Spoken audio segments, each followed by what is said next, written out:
Dah lah tu beli kereta. Jom beli basikal. RON 95 minggu ini dah cecah hampir RM4 seliter. Dan subsidi budi pun dah kurang kepada 200 liter sebulan. Apa punca semua ni? Satu benda je.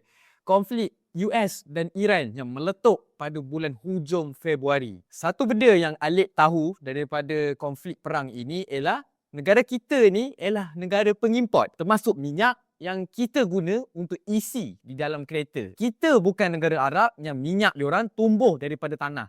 Kita negara pengimport. Bayangkan gaji fresh grad student RM2,500 sebulan yang ada kereta, Myvi lah kot. Minyak dia kena isi RM80 2 kali seminggu. Belum kira lagi kos makan ayam gepuk dan juga maca. Jadi macam mana orang muda sekarang nak survive pada keadaan krisis ekonomi sekarang? Bila orang muda akan stop guna kereta? Mestilah orang muda sekarang bermimpi nak beli Myvi lah, nak beli Mercedes ke.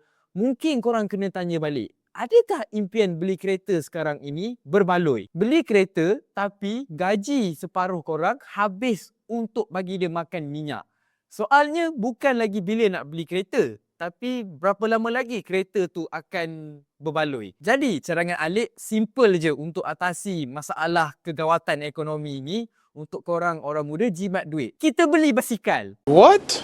Mudah sahaja. Boleh kayuh, hidup pun sihat, tak guna minyak dan juga murah. Alik dah riki beberapa kedai basikal dekat area office Alik dan mungkin jika harga minyak terus naik, option je ialah kita guna basikal. So, by the way, Alik pun nak tahu apa komen orang muda tentang apa pendapat Alik ni. Komen dekat bawah dan juga bagi tahu berapa lama korang boleh mampu guna kereta sehingga korang jual ataupun simpan kereta korang untuk ikut Alik dengan naik basikal.